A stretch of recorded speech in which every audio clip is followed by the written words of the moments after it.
بسم الله الرحمن الرحيم. اليوم هناخذ درس جديد Renal Function Test.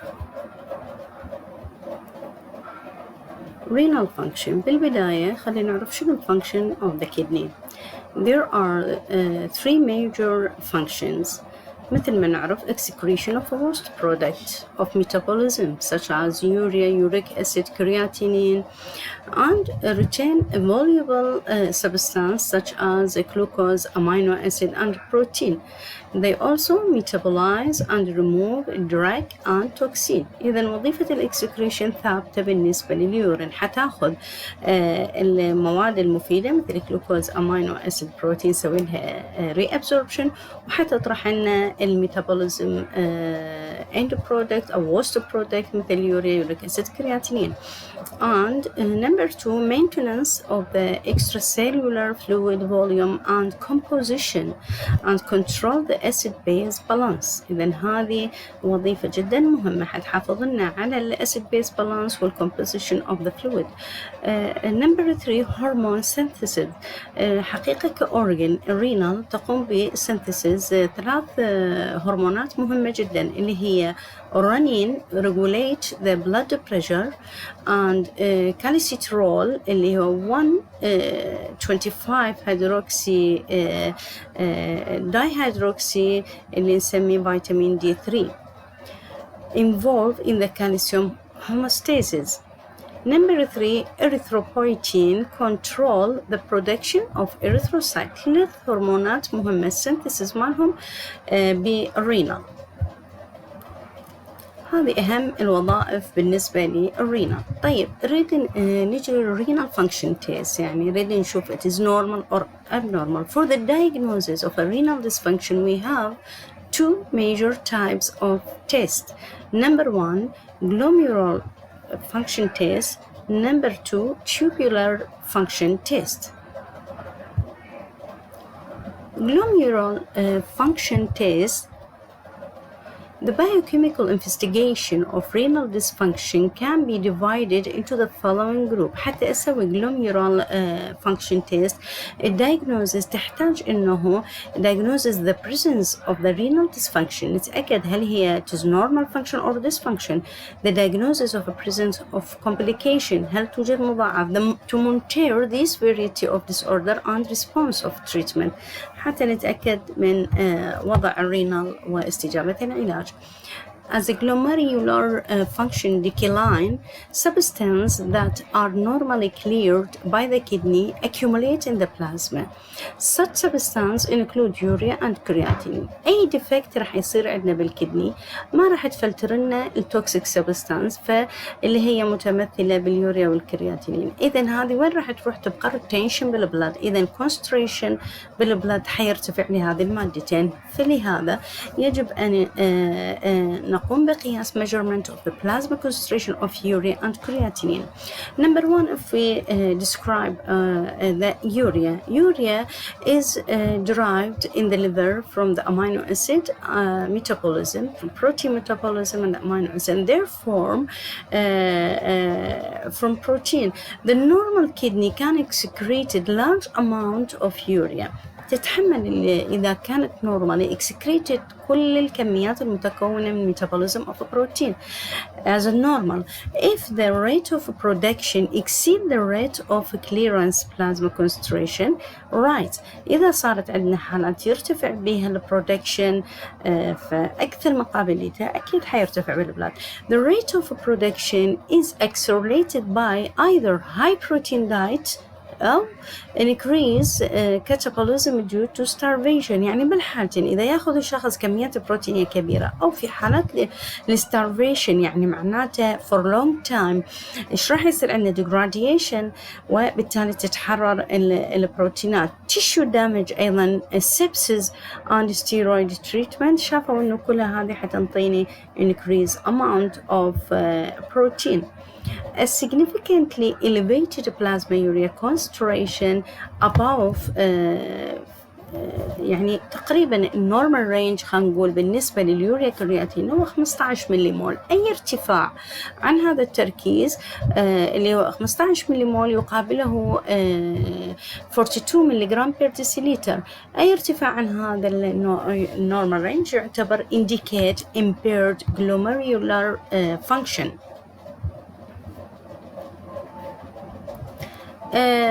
الكرياتينين، هسه أخذنا فكرة عن الكرياتين، عرفنا منين تجي وشون نقيسها وش قد النورمال رينج. الكرياتينين is mostly derived from endogenous source by tissue creatine breakdown. كرياتين أصلا موجود بالمصل، يصير عندنا breakdown يطلع لنا مادة الكرياتين by several steps synthesized in the presence of several enzymes. المهم بالموضوع النورمال value of كرياتين يكون بحدود 0.8 to 1.5 ملغ per deciliter، يقابلها بالملي مول 50 to 120 ملي مول per liter. That is the normal range of creatinine. However, persistence high protein diet and catabolic states probably affect on the plasma creatine concentration less than that of urea. يعني اليوريا affected بالبروتين والكاتابوليزم of protein أكثر من ما هو عليه بالكرياتين. For this reason, many laboratory prefers to measure the plasma creatine concentration to assess renal function. جميع المختبرات حتى الأطباء يعتمدون بالdiagnosis mainly on the concentration of creatine. ليش؟ لأنه ممكن اليوريا تتغير حسب يعني تتأثر مباشرة بالدايت يعني إذا كان من نوع البروتينات. طيب أخذنا الجلوميرولار فلتريشن أو جلوميرولار فانكشن. هسه حندرس ترايب ثاني اللي هو measurement of glomerular filtration rate. حندرس الفلتريشن ريت وليس الability of filtration. For a substance حتى نقيس الفلتريشن ريت يجب أن نستخدم القانون اللي هو usually calculated the filtration rate glomerular filtration rate equal to substance concentration in the urine multiplied by the volume of the urine divided by the substance concentration in the plasma, which means V means urine of volume mil per minute, US means the urine concentration of any substance we want to measure it, and usually بالمليغرام per deciliter. PS plasma concentration of a substance مليغرام per deciliter، بمعنى إنه نقيس تركيز المادة بالبلد وتركيز المادة باليورين ونضرب كميتها باليورين concentration في الفوليوم of urine ويقسم على تركيزها بالبلد. The value of glomerular filtration rate represent the clearance of a substance. يعني كأنه نقيس ال clearance of the substance. إذا لاحظ هنا الفوليوم يكون per 24 hour، يعني ينطينا ال patient sample of urine نجمع خلال 24 ساعة، لكن من نجي نطبقه بالقانون يجب أن يكون وحداته بالمل per minute. ليش؟ لأن glomerular filtration rate هي وحداتها مل per minute. خلينا نجي ناخذ example عليها شلون حساب الفلتريشن ريت. لو ناخذ glomerular filtration rate U في V على B مثل ما قلنا سابقا، لنفرض اليورين هنا اللي مجمعة البيشنت خلال 24 ساعة كان لتر ونص 1.5 لتر بير داي. شلون حنحوله للميل بير مينت؟ أولا حتى نحوله ميل بير مينت ناخذ بنظر الاعتبار إنه نحول اللتر إلى ميل نضربه في 100 ميل. أيضا نيجي بالنسبة للداي هي تحتوي على 24 ساعة وكل ساعة 60 دقيقة، إذا نضرب 24 في 60 وتصبح الفاليو هنا مل بير مينت. الوحدات تكون مضبوطة بالنسبة لقياس الفلتريشن ريت. طيب What is the criteria of substance usually used in the filtration glomerular filtration rate? In the glomerular filtration rate can be determined by measuring the plasma and urine concentration of a substance which is ideally meeting the following criteria. يجب أن تخضع المادة اللي نستخدمها لقياس glomerular filtration rate إلى المواصفات التالية to be ideal. أولاً free filtrated from the plasma at the glomerular. لازم تكون يعني ما تحتاج طاقة أو تحتاج عامل مساعد حتى يصير لها filtration من الجلوميرولار. إذا معناته free filtrate. Number 2, it is neither reabsorbed nor secreted by the tubules. بالنسبة للتيوبيلز المفروض ما تكون مادة يعني secreted يعني يزيد تركيزها وتفرز من خلال التيوبيل ولا حتى تعاني من reabsorption freely. Number 3, its concentration in the plasma remain constant throughout the period of urine collection. يجب أن يكون concentration منها ثابت ما عنده أي متغيرات مواد بروتينية صباح مساء المهم خلال اليوم يكون concentration مالته constant. Number 4, the measurement of its concentration in the plasma and urine is practically unreliable. تكون سهلة القياس بالمختبر و reliable يعني موثوق بها. إذن الطريقة المعتمدة موثوق بها وأيضا تكون سهلة التطبيق. عندنا مواد يعني اعتمدوها بالبداية حنناقش كل مادة ونختار الأفضل. Number 1 inulin clearance. اعتمدوا على مادة اللي هي الانيولين. الانيولين هي شنو؟ هي polymers of fructose with molecular weight 5200. It meets these criteria. تنطبق عليها هذه الكرايتيريا اللي قلناها freely filtrate and not secreted, not reabsorbed and constant concentration. المهم تنطبق عليها هذه الكرايتيريا. The disadvantage of this substance that is not endogenous and has to be given by intravenous infusion. المشكلة هنا إنه المادة هي ما موجودة أصلاً يعني يجب أن تعطى للبيشنت بالوريد ثم نراقب الكليرنس مالتها. وطبعا في حالات يتعذر على بعض المرضى يعني ننطيهم هيك مادة ومراقبتها يعني difficult أو not desirable. A normal value of inulin clearance is in the male 110 to 150 ml per minute وبالفيميل تكون 105 to 132 مل per minute. تلاحظ الوحدات. إذن هذه المادة الأولى. The second compound can be used in the measurement of glomerular filtration rate هي اليوريا clearance. اليوريا clearance تتأثر بالflow of the urine with a maximum urine flow لما يكون الفوليوم 2 ml بالمنت يعني تمر بالجلوميرولا. اليوريا كليرنس النورمال راح يكون مالتها بين 60 to 95 مل بير مينت يعني كمعدل 75 مل بير مينت while a volume of urine flow راح يكون 1 مل بير مينت. اليوريا نشوفها راح تتأثر بالفلو اوف يورين راح يكون هنا النورمال مال الكليرنس مالها من 40 to 65 يعني المعدل يكون بحدود 54 مل بير مينت.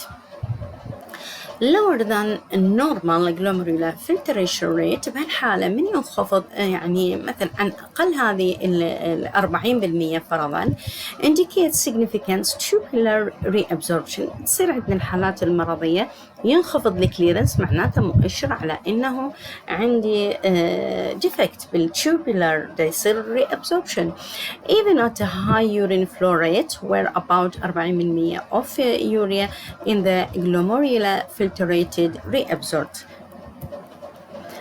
Another disadvantage إذن هسه disadvantage الأولى هي تعتمد على الفلو of the urine in the glomerula. Another disadvantage of urea is that both dietary protein and endogenous protein contributed to the amount of urea produced. إذن هنا عندي عوامل أخرى تدخل كdisadvantage لاستخدام اليوريا لدراسة الكليرنس تتأثر بتركيز البروتين سواء من مصادر داخلية أو خارجية. but طبعا maximum اللي يأثر بالdietary the protein more effective.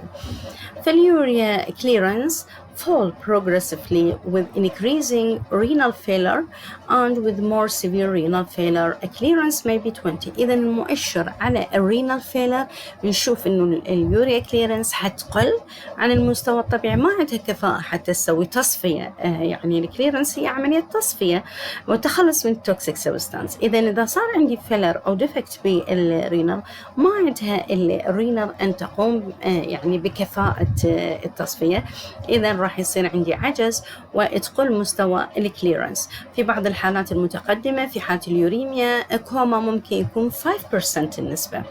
Low protein diet may be given low urea clearance both in normal person and in patient with renal impairment. قلنا هي تتأثر بالبروتين، حتى من يقل البروتين حيعكس على تركيزها، يزيد البروتين يعكس على تأثير. إذن هذه mainly disadvantage اللي موجودة باليوريا. نمبر 3 اللي هي preferable الكرياتينين clearance.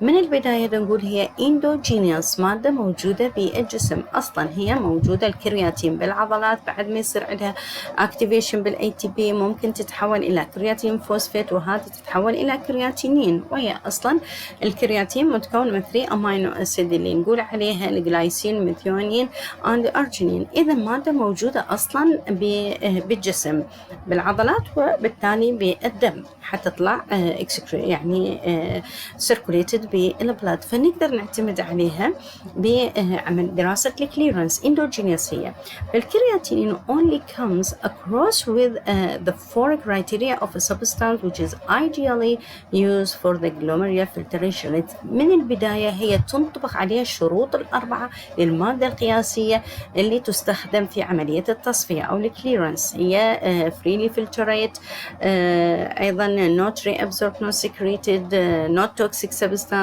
not metabolized, not affected any مؤثرات خارجية. إذن it is هذه الادفانتج. الديسادفانتج الوحيدة اللي موجودة بها إنه it is secreted by the renal tubule، يعني الرينال تيوبل عندها قابلية أن نسوي secretion لهذه المادة، ف increasing urine substance excretion and tend to increasing glomerular filtration rate. يعني احنا قلنا قبل شوية بالقانون ايش نحسب concentration of the substance باليورين و concentration بالسيرم، فإذا مدام عندي secretion من التيوبيل حتزيد التركيز مالتها باليورين، فبالتالي شوي تأثر على النتيجة. فهذه تعتبر disadvantage. ولكن creatinine clearance يعني more preferable than inulin and urea. Most routine method for creatine measurement are less precise than that of urea. defect أيضا صغيرة عندنا إنه بعض الأحيان الكرياتين procedure practically لما نيجي نقيسها طبعا إحنا نضيف مواد بيكريك أسيد صوديوم هيدروكسيد، يعني تنطيني لون أصفر يعني على برتقالي، فهذا يتأثر بوجود مواد أخرى بالفحص، يعني مثلا وجود البيليروبين، وجود الأسيتو أسيتيت، بعض الأدوية ممكن تنطيني زيادة بالكلار أو زيادة يعني بعكس الاتجاه، يعني تمتص الكلار. إذا هذه ما تنطيني يعني precise result مقارنة باليوريا. اليوريا طريقتها كانت enzymatic method specific وسهلة وما تتأثر، ولكن مع هذا نشوفها هي more preferable، وكل المختبرات وحتى الفيزيشن والأطباء يشخصون الحالة المريض الرينال يعني أو glomerular filtration renal disease اعتمادا على الكرياتينين clearance test. يعني تعتبر هذه ديفكت ماينر، ما تأثر مثل ما المؤثرات اللي موجودة في حالة اليوريا والإنيولين هي المستخدمة حاليا.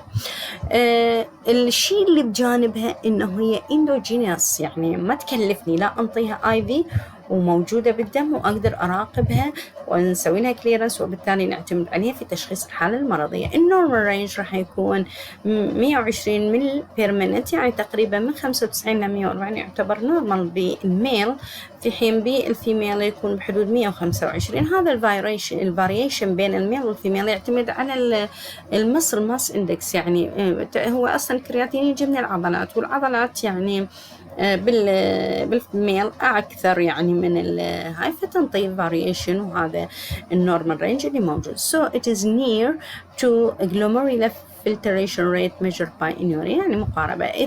It has advantage over urea clearance that it is varies little with change in urine flow rate. أيضا advantage مالتها إنه ما تتأثر بالفلو rate of the يورين. الادفانتج مالتها بالنسبة للانيولين انه هي اندوجينيوس، ما تحتاج زرق بالوريد ومراقبة. Precision and validity of clearance. Some factors make the measurement of clearance more inaccurate. يعني عندنا مشكلة هنا بالclearance test مو بالسبستانس. شنو المشكلة؟ The biggest error of any method is in measurement of urine volume. احنا قلنا يعتمد على تركيز المادة بالبلد وباليورين، ويعتمد على الفوليوم أيضا of the urine of 24 hour. فهنا عندي مشكلة بالنسبة للpatient especially إذا كان children and the patient who have difficulty to in bladder emptying. بعض المرضى ما ينطون يورين مال 24 hour. إذن هذه مشكلة أو صعوبة، يعني إنه أحسن من المريض يجوز يجي للمختبر يسوي clearance وما عنده يورين مال 24 hour، وين تروح يعني تراجعه حتى يجيب لك sample of 24 hour راح تكون يعني not desirable بالنسبة للبيشنت. أيضا ممكن البوث كرياتين واليوريا إذا خليناها 24 hour partially destroyed by the bacterial action infected، يعني ممكن يصير الأولد خصوصا the old urine. لهذا المفروض نخلي preservative بالبوتلز اللي تنطي للبيشنت، ونقول له هاي المادة حافظة، يجب أن تخليها في مكان بارد وتحفظ اليورين في هذه يعني any sample خلال 24 ساعة. وين يكون الاكسكريشن مالتك لازم يكون بهذا البوتل. فشوية صعوبة عندنا بتطبيق أو الحصول على 24 hour urine. هذه خلصنا من الجلوميريلا فلتريشن ريت ديزيز. يعني هسه بهالحالات إذا سوينا الفحوصات ما عندي مشكلة، اليوريا طبيعي، الكرياتين طبيعي، الكليرنس طبيعي. المشكلة of the renal قد تكون بالتيوبولار فانكشن. المشكلة بالتيوبولار. خلينا نشوف شلون ممكن نتابعها. reduced tubular function with normal glomerular function impairs the composition and volume of the urine. حيأثر على composition of urine. أيضا with minimal effect on the plasma urea and creatinine. قليل يأثر على الدم هنا، يعني اليوريا والكرياتينين يأثر، لكنه تأثير الكبير على composition of the urine على volume of urine. فعندي هنا ممكن التيوبولار فانكشن ممكن تكون المشكلة بالبروكسيمال تيوبيول أو بالديستال تيوبيول. هل يوجد فرق بين الاثنين؟ خلينا نجي نشوف. بالنسبة للبروكسيمال تيوبيول ديسفانكشن راح نلاحظ بالبلازما راح يصير impaired solute reabsorption from the proximal tubule. حيقل reabsorption بالبروكسيمال تيوبيول. reduce osmotic water reabsorption. حيأثر على امتصاص الماء and the ability response to antidiuretic hormone. ما راح يستجيب للانتيدايريتيك هرمون، حينطي هواية excretion باليورين يعني water. So large volume of dilute urine is produced. هاي أول مشكلة. A tubule cannot secrete hydrogen. عندي water هواية يطلع cannot secrete hydrogen ion حتى تتخلص من الحامضية، يعني بالنورمال المفروض تتخلص من secreted بالتوبيول. So cannot reabsorb bicarbonate، ولا تقدر تأخذ البيكربونات. Therefore a urine is alkaline. تبقى البيكربونات وين؟ ما أخذتها، ما سويتها reabsorption، تبقى أيضا باليورين. And there is acidosis بالبلاد. صار عندي حامضية بالبلاد وقاعدية باليورين. reabsorption of potassium, phosphate, urate, glucose and amino acid. normally المفروض سوينا reabsorption للمواد المفيدة، قلنا لي glucose، الامينو اسيد، بعض الايونات المهمة، البوتاسيوم، فوسفات ما راح تقوم بهذه الوظيفة. impairs and their measurement may be useful. فلهذا ممكن نقيسها بالدم ونراقبها. هل اكو عندي مشكلة بالتيوبيل؟ هل يعني صارت عندي impairment للconcentration of salt؟ إذن ملخص الكلام نقول اليوريا نورمال يوريا وكرياتين. اليوريا والكرياتين ما راح تتأثر بحالة التيوبولار دامج. نورمال جلوميريولار فانكشن. low bicarbonate concentration with low pH. راح يصير عندنا low bicarbonate concentration واللو بي اتش ما تسوي لنا ري ابزوربشن هنا ولا سكريتد الهيدروجين، تبقى الحامضيه منخفضه والبايكربونات منخفضه. هايبوكاليميا ايضا ما سوت لنا هي ري ابزوربشن، اللي هايبوفوسفاتيميا، هايبومغنيسيميا، هايبويوريسيميا، كلها ما قامت بواجب الري ابزوربشن، لهذا راح تقل. اليورين ايش راح يصير به؟ اليورين انكريز بالفوليوم لان ما تستجيب للانتي دايريتيك هرمون. البي اتش inappropriate high for the that plasma، يعني مو طبيعي. ايضا ممكن تنضح فوسفات جلوكوز باليورين، جنرالايز حتى امينو اسيد يوريا، فتغير الكومبوزيشن اوف يورين. فمن هذا عرفنا المشكله مو بالجلوميرولار فانكشن تيست، المشكله بالتيوبولار فانكشن. بالديستال تيوبل هل اكو اختلاف عن ما هو بالبروكسيمال؟ يوجد اختلاف بسيط. خلينا نلاحظ بالنسبه للبلازما لو بايكربونات with low pH، وايضا هايبوكاليميا هذه نفسها. بالنسبه اذا ما عندي هايبوفوسفاتيميا ولا عندي هايبومغنيسيميا ولا عندي هايبويوريسيميا، تلاحظ بس الكالسيوم حتتاثر. اليورين راح نقول increase بالفوليوم والبي اتش از هاي، نفس الشيء تقريبا، وهاي صوديوم ما عندنا كان صوديوم يطلع باليورين، هنا عندنا هاي صوديوم concentration inability to respond to aldosterone. رابعا لو يوريا concentration، احنا قلنا ممكن يكون الاكسكريشن قليل بحالة اليوريا. إذا هذه افتهمنا مشاكل الرينال إذا كانت بالجلوميرولار ديسفانكشن وإذا كانت بالتيوبولار ديسفانكشن. ممكن تكون المشكلة بالرينال فانكشن بوجود الكالكولاي، يعني بوجود ستون بالرينال. فشلون يعني تتكون الستون، شلون تتكون الحصوة اللي موجودة بالكلى. الكوزز تكون increase urinary concentration of one or more constituent of the glomerular filtration due to يمتى يطلع الستون أو الكالكولا. ممكن تتكون إذا زادت الكونستوانت اللي موجودة normally ما صار لها of the glomerular filtrated due. أما يكون عندي أسبابها low urinary volume، يعني كميات اليورين اللي يطلع من البيشنت قليلة، أوليغويوريا، ما نقول أنيوريا يعني ما موجود، لا موجود اليورين لكن كمياته قليلة مو بالمستوى الطبيعي. احنا نورمالي لتر ونص لترين يطلع من البيشنت أو من البيرسون هيلثي بيرسون.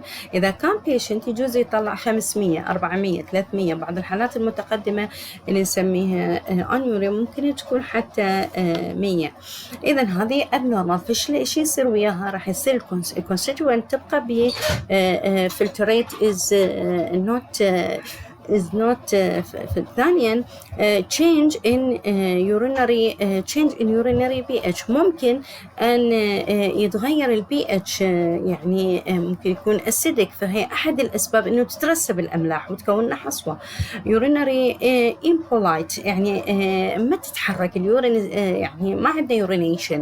يمكن الشخص ما يروح للتواليت فترات طويلة، فيكون يعني ما يسوي يعني urination، فلهذا stay the urine فترة طويلة وبالتالي يسبب زيادة تركيز الأملاح. lack of the normal inhibitor، ما عنده يعني inhibitor طبيعي لعدم تكون يعني الستون مثل بايروفوسفات أو مركبات أخرى تمنع تكوين الستون. إذن هذه هسه الأسباب المؤدية إلى تكوين الستون أو الكالكولايز. شنو أنواع الستون؟ types of renal stone. ممكن تكون ومينلي وأكثرها انتشار عندنا هي الكالسيوم أوكزاليت. الكالسيوم أوكزاليت مثلا تتكون بحالة الهايبر باراثايروديزم اللي عندهم مرض بمجاورة الغدة الدرقية، أو في حالة هاي يورين كالسيوم، يعني اكسكريشن عنده هواي للكالسيوم مو مثل الأشخاص الطبيعيين، أو عنده فيتامين دي توكسيسيتي، ياخذ كمية كبيرة من فيتامين دي بحد يعبر إلى التوكسيك كونستريشن. احنا ايش نعرف؟ هو يسوي ري ابزوربشن ابسوربشن يعني عفوا يطلع لنا الكالسيوم من العظام ويسوي لها اكسكريشن باليورين، فبهالحالة تبدي تتكون حصات عنده. أيضا ممكن نشاهده في الأمراض السرطانية مثل ساركودوزيز أو بحالة الأوستيوبوروسيس، أيضا يطرح كميات من الكالسيوم فتكون عنده حصوة من نوع كالسيوم أوكزاليت. النوع الثاني ممكن يكون يوريك أسيد، هذه نشوفها دائما بحالة اللي يعانون من ارتفاع اليوريك أسيد بالبلد، هايبر يوريسيميا مثلا عندهم مرض الجاود ديسيز النقرس. عندنا بعض الأنواع اللي هي نسبتها قليلة موجودة، عندنا المغنيسيوم أمونيوم فوسفات، هذه تكون بحالات انفكشن بروسيس. أو عندنا كالسيوم فوسفات، ليس كالسيوم أوكزاليت، كالسيوم فوسفات، هذه تصير في حالة الألكلاين ميديوم. بعض الأشخاص مثلا يأخذون مواد قلوية بالكونسبشن، فتبدي تتكون عندهم هالنوع من الستونز. حالات وراثية مثل السيستين inherited نسميها سيستينيوريا، فهذه مرض وراثي inborn error metabolism. وأيضا في حالة زانثين يوريا أيضا ممكن نلاحظ طرح كبير من اليورين.